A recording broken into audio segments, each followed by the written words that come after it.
Magadh Bihar TV में आपका स्वागत है। आप सबका अपना न्यूज चैनल डायरेक्टर भारती बाबू संसदीय क्षेत्र फतेहपुर राम साहू विद्यालय के प्रांगण में आज तेजस्वी यादव जी आए थे और नरदेव मांझी जी हैं जो हम के नेता थे, हम पार्टी में थे और आज तेजस्वी यादव के आते ही पार्टी में ज्वाइन किए हैं। चलिए क्या इनका राय सलाह है, कैसे पार्टी ज्वाइन किए, क्या पार्टी में इनका अच्छा लगा। जो आज जानते हैं सामाजिक न्याय की पार्टी, A to Z की पार्टी, क्या मांझी समाज होकर भी हम कर छोड़कर और पार्टी ज्वाइन किए हैं, बताइए नरदेव जी। ज्वाइन करने का खास कारण ये है कि मांझी जी के पार्टी में हम लोग रहे, आशा करते थे कि हम लोगों के विकास के लिए कुछ सोचेंगे करेंगे, लेकिन वैसा कुछ नहीं समझ में आया। वहाँ हम लोगों को मान सम्मान नहीं मिला, इसलिए हम लोग लालू जी के पार्टी ज्वाइन कर दिए। तेजस्वी जी, लालू जी एक सामाजिक न्याय के नेता हैं पूरे देश में और हम लोगों को उन पर पूर्ण भरोसा है। तो मांझी के बेटा लोग बोलते हैं कि यादव लोग मांझी को करस करते हैं, अब यादव पार्टी में चल गए हैं। मांझी के बेटा लोग बोलते हैं, मांझी को जिसको शिक्षा का ज्ञान नहीं है, न्याय के बारे में उनको कुछ समझ में नहीं आता है, वैसे लोग बोलता होगा। लेकिन हम एक भूया के बेटा है, हम ग्रेजुएशन किए हुए हैं, हम संविधान क्या होता है, देश क्या होता है, उसके बारे में मैं समझता हूँ। इसलिए हमें सबसे अच्छा लालू जी की पार्टी लगता है, पूरे देश में अच्छे हैं।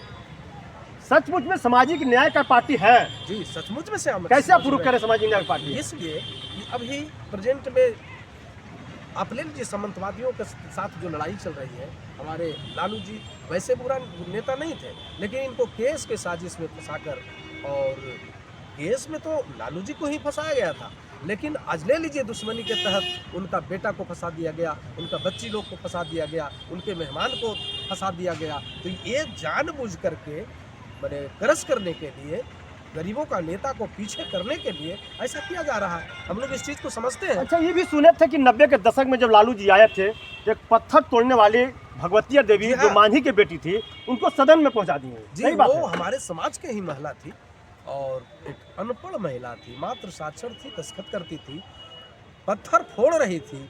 लालू जी उसी रास्ते से गुजर रहे थे, भगवतिया जी पर नजर पड़ा, उनके पास जा करके पानी पीने के लिए लालू जी बोले, भगवतिया जी उसी स्थिति में बेचारी हाथ गोड़ धो करके उनको पानी पिलाए, ये पूछे उनका दुख दर्द को कि आपका कमाने खाने का और कोई रोजगार नहीं है। तो नहीं हुजूर, हम पत्थर फोड़ करके जीते खाते हैं। वैसे महिला को वो उठा करके और लोकसभा में सांसद बना दिए, ये बहुत बड़ी बात है। उनका समधिन का गए थे, समधी दोनों प्रचार प्रसार करने के लिए।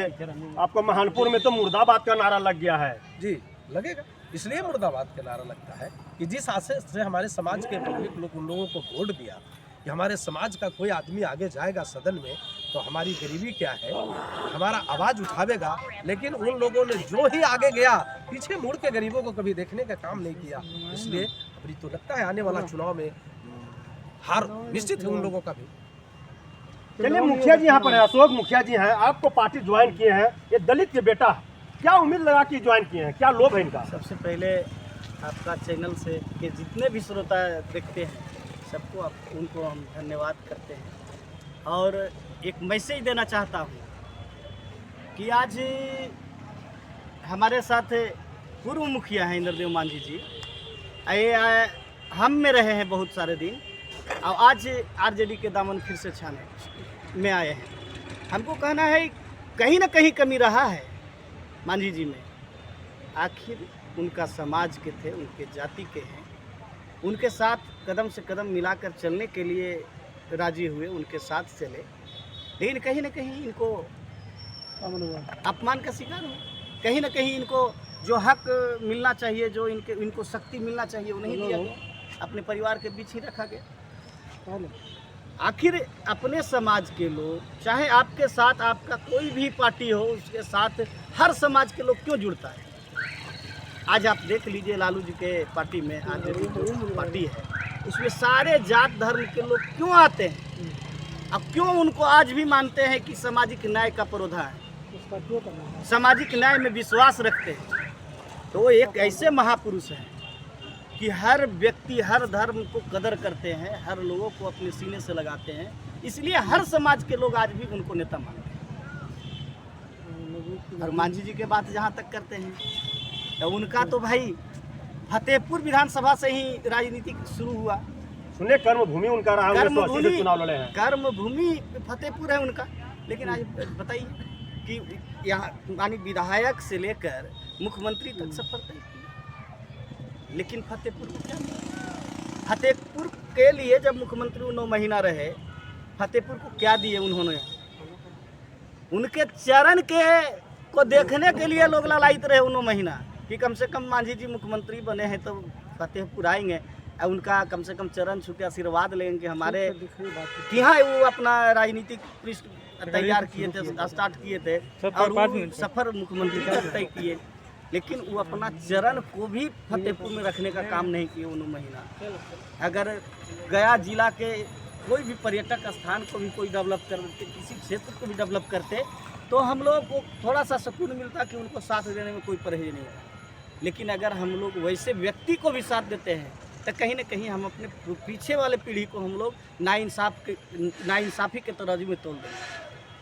सुने कि इनका बापू ग्राम है समधियौरा और अभी तक जाने का रोड तक नहीं है। बताइए, जिनका बेटा का ससुराल उस गांव में हो और उनका यानी उनकी पतोह का मैके है इस जगह पे, और उस गांव में वर्तमान में मंत्री भी अभी हैं, और उस गांव में उनका जिनका ससुराल है और उस गांव में रोड नहीं बन पाया है। बताइए, तो खेद की बात है। तो हम लोग क्या आशा रखें, बाकी दूसरे जगह क्या आशा रखें उनसे कि वहाँ कुछ बना दें? लेकिन आज माननीय कुमार सर्वजित जी 8 सालों से विधायक हैं, कोई ऐसा गांव नहीं होगा, कोई ऐसा क्षेत्र नहीं होगा इक्का दुक्का छोड़ के जहाँ काम नहीं किए होंगे, वहाँ रोड नहीं होगा, वहाँ पुल पुलिया नहीं होगा।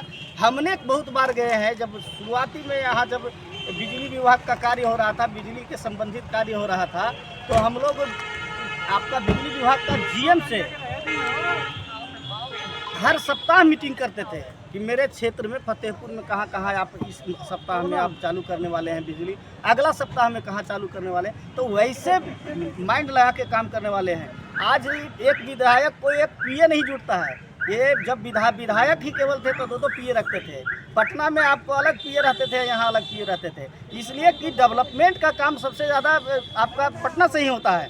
तो वहाँ एक अलग पीए रखते थे जो पीए बहुत ज़्यादा जानकार था, पूरा मतलब कोई मंत्री के पीए रहे हुए थे आगे समय में, और वो आदमी को रखने से बहुत सारा फायदा हुआ। हमारे क्षेत्र में बहुत सारा डेवलपमेंट हुआ।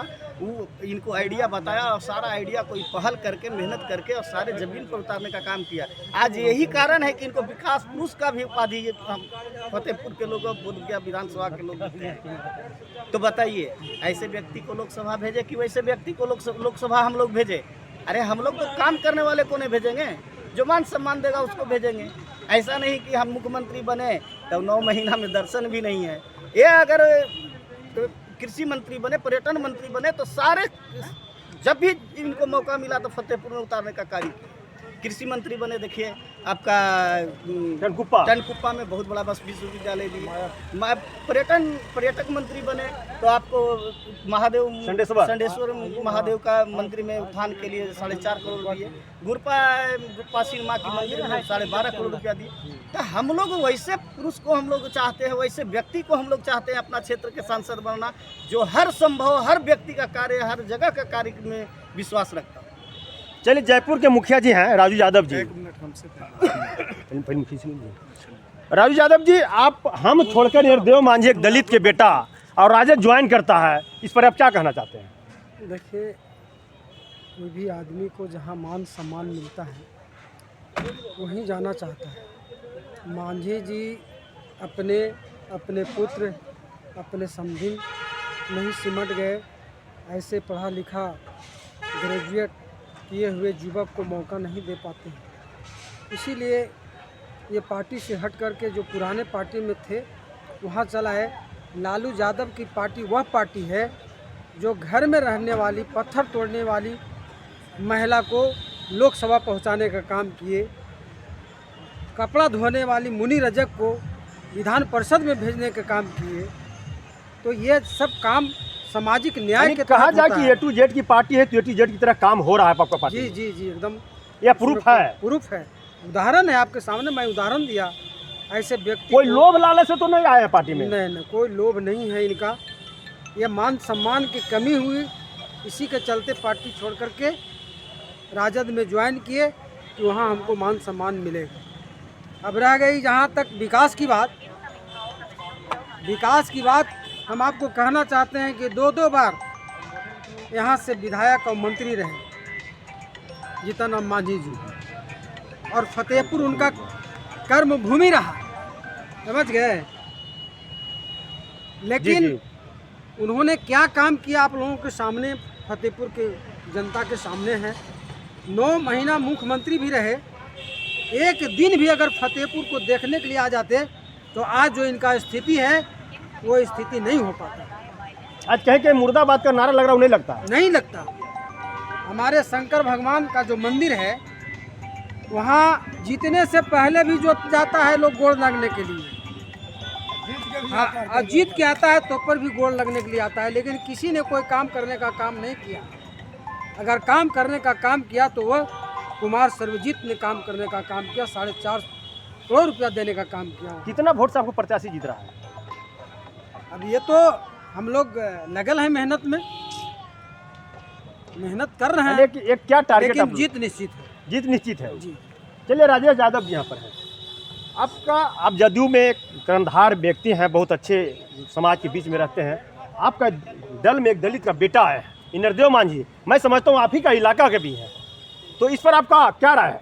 सबसे पहले आपको और आपका चैनल के मैं धन्यवाद देता हूं कि आपके चैनल के माध्यम से हमें भी कुछ बोलने का मौका आज मिला है। इसके लिए मैं तहे दिल से धन्यवाद देता हूं। देखिए, बिहार में पार्टी बहुत सा है, लेकिन सामाजिक न्याय का जो ताना बाना आदरणीय लालू यादव जी ने जो बुने हैं, जीतन राम मांझी जी भी वहीं का उपज है। आज नीतीश कुमार भी पार्टी बनाए हुए हैं, वो भी वहीं का उपज है। पप्पू यादव जी भी कुछ दिन पार्टी बनाए, वो भी वहीं का उपज है।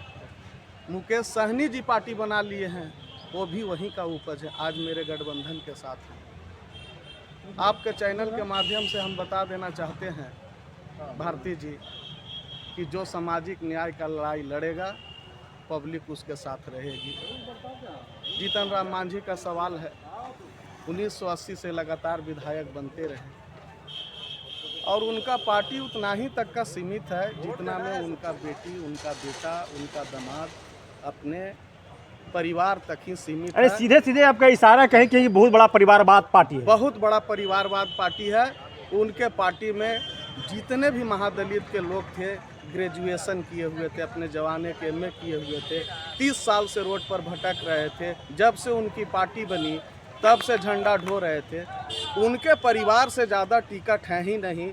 हम जानना चाहते हैं भारती जी, उनके पार्टी में कौन रहेगा? कौन रहेगा? एक दलित हो गया, एक दलित का बेटा को एक दिन दर्द को नहीं समझा। एक दिन ऐसा नौबत आएगा भारती जी कि उनका कोई आगे चल के झंडा ढोने वाला नहीं रहेगा।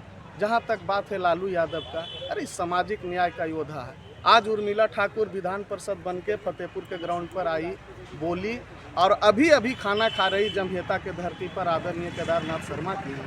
तो राष्ट्रीय जनता दल ये है, भगवतिया देवी अनपढ़ महिला, पत्थर फोड़ने वाली महिला, गरीब की बेटी, उस सदन तक गई।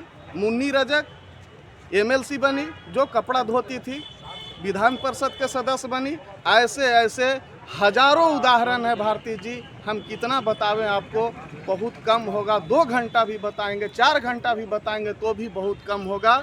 और आज जो काम करता है गरीब गुरबा का, उस पर आरोप लगाया जाता है। अरे आज देश के प्रधानमंत्री के चुनौती दे रहा है एक 32 साल का लड़का कि एक 17 साल का सरकार और 17 महीने का सरकार, आपने 10 साल पूरा करने जा रहे हैं भारत का राजपाट में, और आप कितना नौकरी दिए हैं। 32 साल का लड़का डिप्टी CM मात्र 17 महीना रहा है और चुनौती दे रहा है प्रधानमंत्री को। हम समझते हैं कि इससे ही आप अंदाज़ा लगा सकते हैं कि तेजस्वी यादव कौन सा योद्धा है, कौन सा वीर है कि आज एक प्रधानमंत्री को चुनौती देता है 32 साल का 33 साल का लड़का। ये कहना है, कहने की ज़रूरत है। और इंद्रदेव मांझी जी का, ये मेरे बड़े भाई हैं, हम लोग साथ में राजनीति किए हैं, जीवन भर साथ में करेंगे। ये शुभ संकेत है कि फतेहपुर का धरती से भी एक गरीब का बेटा एक दिन MLA बनेगा, MP बनेगा। इन्हीं चंद शब्दों के साथ हम आपके चैनल को धन्यवाद, आपको बहुत बहुत बधाई। धन्यवाद। आप सब देख रहे थे मगध बिहार टीवी एम कुमार भारती के साथ। भैया इसको निकालिएगा जरूर। नहीं निकलेगा कैसे?